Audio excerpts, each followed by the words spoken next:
Important for students, and now a new tool from the state of North Dakota can help.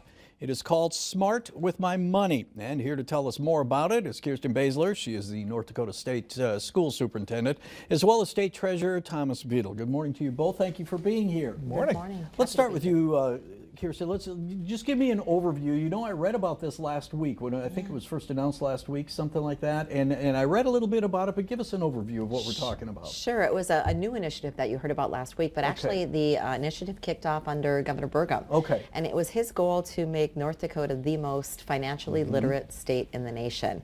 And again, helping our young people while they're in school learn about financial literacy, and helping our adults as well, because oftentimes as adults move into those adulting decisions after college and their first mortgage, and which credit card, is they're joining families, getting married, those types of things, a lot of financial decisions.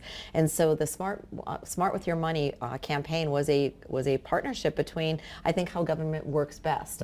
The Bank of North Dakota, the Treasurer's Department, the Department of Public Instruction, all banding together to make sure that every citizen in North Dakota has financial literacy skills. And Thomas, you say that, learning it and becoming comfortable with financial literacy takes some time, but in the end, it's well worth it. Absolutely. And what we're seeing is especially if we can start laying the foundation early, we can get folks comfortable with it early on, then that can stop themselves from running into problems that otherwise might have been avoided. I mean, just learning things about how interest rates work and compounding and the impact of only making minimum payments, or the impact of saving money now and not touching it for 30 years for when you retire, and the difference for how much acting early can impact your life later on.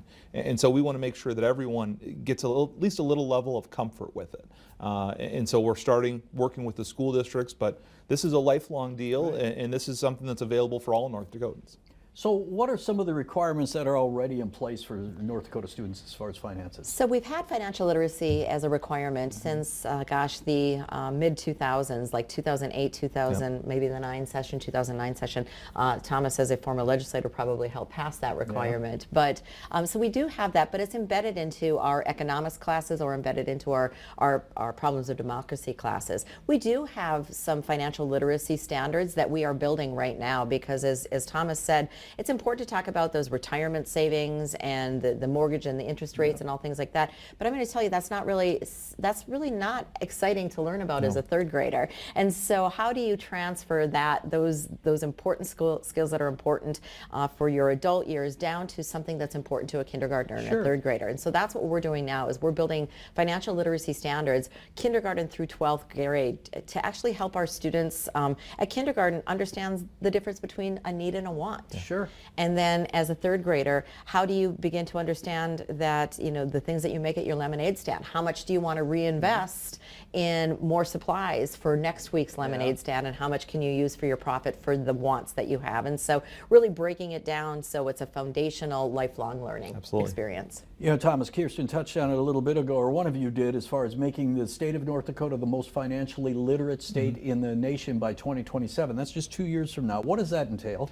So it entails an all-hands-on-deck approach to try to tackle this. I mean, some of the things, enhancing some of the requirements of financial literacy education goes a long way. I mean, when you look at some of the scorecards, the metrics that we're graded against, making sure that we are putting an emphasis on it in our classrooms is hugely important.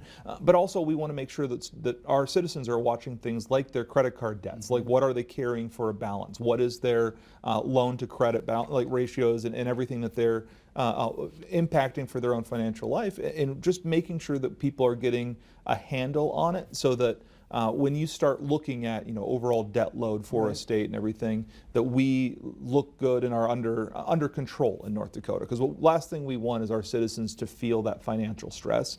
Financial stress is the #1 cause of relationships deteriorating as life goes on. It's the #1 stressor that people have cite for their own daily mental health.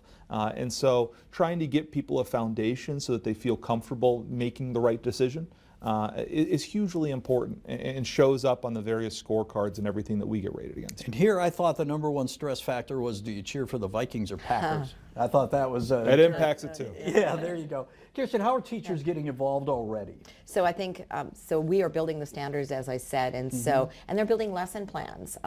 As we talk about those adult decisions that Thomas mentioned, it has to become, that abstract idea of becoming financially literate and financially healthy has to become relevant and real and authentic to the way that our students are learning about it. Some words of a vision or a goal don't really mean anything to a 15-year-old. It's really easy to tap that credit card of your mom and dad's and buy another $8 coffee when you really don't know what is happening behind that.